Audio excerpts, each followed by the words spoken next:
vai virar completamente a pauta agora, viu, Zé Aldo? Porque a gente estava falando de segurança pública e a gente vai para o mundo da medicina. Olha só que bacana, para a área da saúde. Isso porque a Patrícia Ribeiro dos Santos, que é gerente de simulação e tecnologia do Instituto Simutec, já está aqui conosco para explicar uma questão muito bacana, porque o Simutec é parceiro do Hospital de Clínicas e do Ernesto Dornelles, aqui em Porto Alegre, e trabalha com tecnologia no treinamento de médicos. Entre as novidades, os simuladores e equipamentos de realidade virtual usados no setor da saúde. Eu pergunto para ti, Patrícia, de cara, mal comparando, mas para as pessoas em casa conseguirem visualizar o que a gente vai conversar, é mais ou menos um videogame para treinar na medicina? Ou eu tô falando uma bobagem completa? Boa tarde. Boa tarde, Ananda. Boa tarde, José. Sim, é um videogame. A única diferença é que o videogame ele é inserido num contexto de realidade virtual e onde algumas ferramentas cirúrgicas reais são colocadas para que o médico possa ter aquela sensação tátil de que ele está fazendo realmente aquele procedimento e inserido no corpo humano. Então, ele vê exatamente o que ele vê no centro cirúrgico ou quando ele está fazendo uma endoscopia ou um aparelho de ultrassom. É exatamente a mesma coisa num ambiente de realidade virtual. Os motoristas novos, eles são treinados para tirar a carteira de motorista nos simuladores. Exatamente, é como se fosse, é bem parecido com os simuladores para tirar a carteira de motorista, só que com um nível tecnológico muito maior. Os pilotos também treinam o percurso, decoram o percurso, memorizam nos simuladores. Isso, tem o traçado, entra na máquina e é muito importante isso que você falou sobre a simulação nos aviões, porque hoje o piloto ele tem que ter várias e várias horas de simulação até que ele possa entrar dentro de um avião. Então a nossa expectativa hoje é de que um estudante de medicina, um residente ou um profissional da área da saúde, ele só coloque a mão no paciente depois que ele tiver várias horas de simulação para garantir a segurança do procedimento e a segurança do paciente. E eu te pergunto, porque no caso da simulação para os novos motoristas, você tem ali um volante, né, a embreagem, um acelerador, o câmbio, tudo direitinho. No caso dos pilotos, você tem um cockpit total ali também, né? Você faz a simulação, né? Tudo direitinho. Como é que funciona nesse caso? Como é que se faz a simulação dos equipamentos, ou melhor, dos instrumentos cirúrgicos que vão ser utilizados? Como é que funciona isso? Bom, para a área da medicina hoje, a gente tem o que a gente chama de simulação de baixa fidelidade, alta e média. Então, para aqueles simuladores de baixa fidelidade, geralmente é um tronco de silicone, onde você tem um braço, onde esse braço vai ser para procedimentos para aprender a usar agulha, fazer suturas, pequenas suturas, medir pressão, etc. Nos simuladores de média fidelidade, tu já tem um manequim, que é um corpo humano inteiro, ele já tem uma série de reações fisiológicas que o ser humano tem, então tu vai conseguir que o paciente entre em estado de choque, que eles possam fazer massagem cardiorrespiratória e etc. E nos manequins já mais avançados, na realidade, na simulação de alta fidelidade, tu tem os manequins que falam, que eles entram em asepsia, eles ficam com os lábios roxos, eles têm lágrimas, suor, febre, eles podem injetar medicamentos, pode fazer um procedimento cirúrgico, e tem o simulador de realidade virtual. No simulador de realidade virtual, o ambiente do procedimento é virtual, mas você tem, por exemplo, no caso dos nossos simuladores, para fazer uma cirurgia por videolaparoscopia, tu tem as pinças, a câmera, o ambiente cirúrgico é todo ali real, só dentro do paciente, que é o virtual. E para os simuladores de ultrassonografia, por exemplo, tem um aparelho de ultrassom exatamente como um aparelho real, um manequim masculino ou feminino, e a imagem do ultrassom é como se você estivesse fazendo um exame numa pessoa. Então, estamos falando de ambientes hospitalares dos nosocomes. Isso pode evoluir para o ambiente acadêmico, porque hoje a preparação de um médico é feita com cadáveres. Poderá essa tecnologia substituir os cadáveres que são utilizados no estudo durante o período da faculdade de medicina, ou não vamos chegar a tanto? A tecnologia é sim para o ambiente hospitalar, mas hoje o ensino da medicina ele está cada vez mais voltado para inserir aquele aluno na realidade hospitalar. Então, nenhuma tecnologia exclui a outra. Ela vem só para agregar ao ensino, para melhorar a qualidade do ensino e o atendimento que esses pacientes vão ter no final. Então, a simulação, ela vem para melhorar o tratamento que os pacientes têm, porque como que era feito antes? O aluno via um procedimento, Depois ele fazia um procedimento sob tutoria, direto no paciente ou no cadáver, e depois ele fazia um procedimento sozinho. Isso gera uma quantidade de erro médico muito grande, é um risco para o paciente, é um risco para o profissional que está fazendo aquele procedimento. Então, dentro desse ambiente de realidade virtual ou do ambiente simulado, o aluno tem a chance de aprender com o erro num ambiente seguro. Repete várias vezes a mesma operação. Repete várias vezes a mesma operação. E quando ele tem confiança, ele tem segurança, ele faz o procedimento primeiro com o tutor, né, com o médico mais experiente, e depois ele pode praticar aquele procedimento sozinho. Porque muitas vezes a gente trava contato com esse ambiente da medicina já com os profissionais formados, nos hospitais, nos postos de saúde, quando já há uma experiência, né, quando passou do período de residência, tudo mais.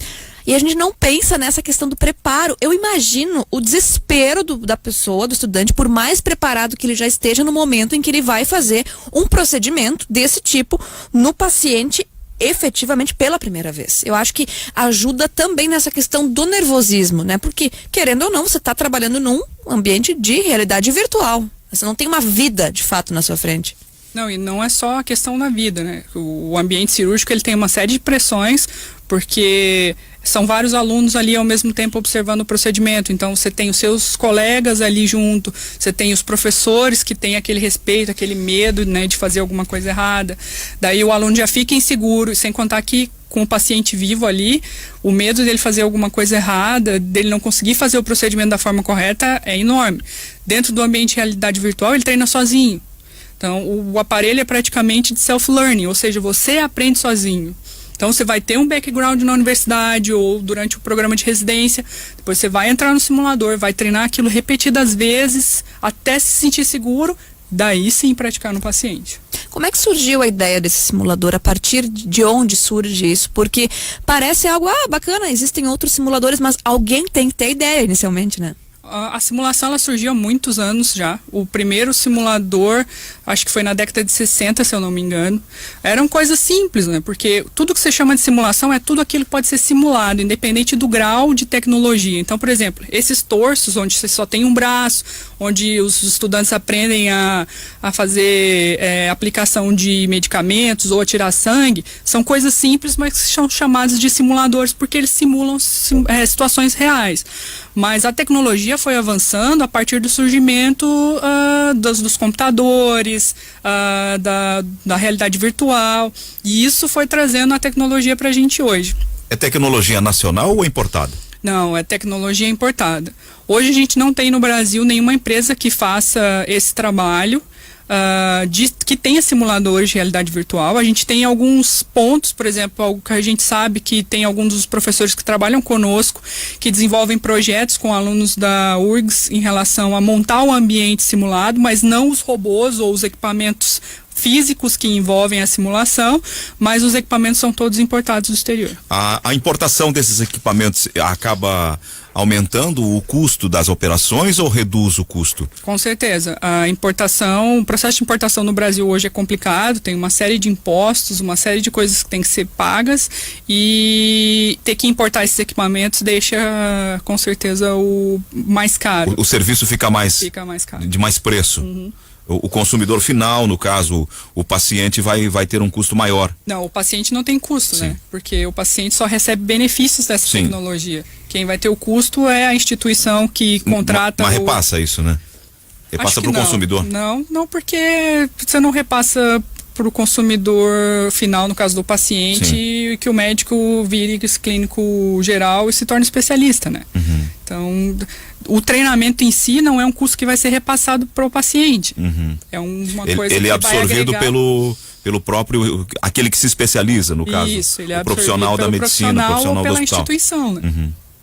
Eu achei muito interessante isso, porque também dá uma segurança maior para o paciente, porque se você sabe que o profissional que vai lhe atender passou por um processo de simulação, você sabe que ele tem mais horas de voo ali, digamos assim, antes de ter o contato efetivamente com o paciente vivo. Então, também dá uma segurança para quem sabe que o profissional teve esse treinamento. Com certeza, mas como é uma coisa ainda muito nova, a população não tem noção ainda de que tipo de treinamento, de como era feito o treinamento, como os médicos treinam hoje em dia, como os profissionais da área de saúde treinavam antigamente. Então, eles não têm acesso ao que acontece por trás. É igual tu falou, tu já conhece o profissional, ele já está ali formado. Tu não sabe o que ele fez antes. E essa necessidade surgiu muito com base hoje se preocupa muito com os animais, né? E os animais são alvo de testes e uso para inúmeras coisas na área da ciência. E no Rio Grande do Sul, por exemplo, não se pode mais usar animais nesse tipo de treinamento. Então, a simulação, ela vem para agregar também um benefício para a sociedade de uma forma geral. Então, tu não pode treinar no animal, mas tu tem o simulador. E o simulador é melhor, porque o aluno que treina cirurgia num cachorro ou num cadáver de porco, ele não tem anatomia humana. O simulador tem. Então, e o simulador ainda gera erros, né? O computador gera erros para ele errar, para ele aprender a consertar o erro.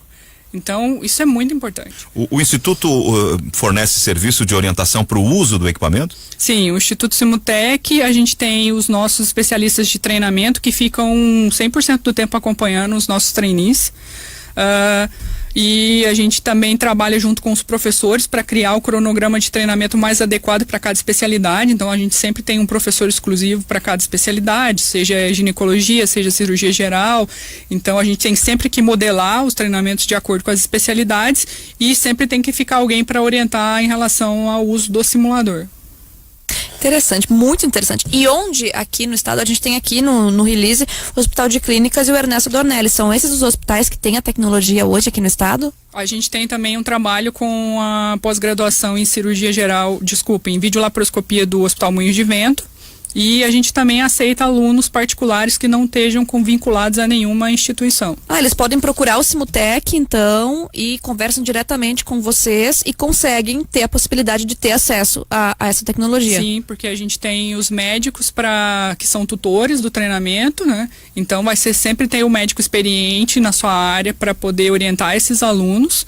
E a gente atende a graduação da medicina, os residentes, médicos profissionais que já estão formados e que querem melhorar suas habilidades ou aprender habilidades novas. Onde é que o pessoal encontra o Simutec? Onde o Instituto Simutec está localizado na Avenida Oswaldo Aranha, número 1407, entre o Hospital de Clínicas e o Hospital Pronto Socorro, dentro bem da localizado. Bonfim ali. E o site é www.institutosimutec.com.br. Inclusive, esse mês agora a gente está com cursos para graduação, cursos de verão, em introdução à videolaparoscopia, em exame do assoalho pélvico feminino e em introdução à ultrassonografia. E também cursos para residentes em cirurgia endovascular e videolaparoscopia. 32760563 é o telefone do Instituto Simutec. Eu agradeço a Patrícia Ribeiro dos Santos, que é gerente de simulação e tecnologia do Instituto Simutec. Obrigada, parabéns pelo trabalho de vocês. Obrigada, Ananda. Obrigada, José. Boa tarde. Boa tarde. O sinal marcou 4 horas. Vem aí Lila Vieira com o Guaíba Notícias.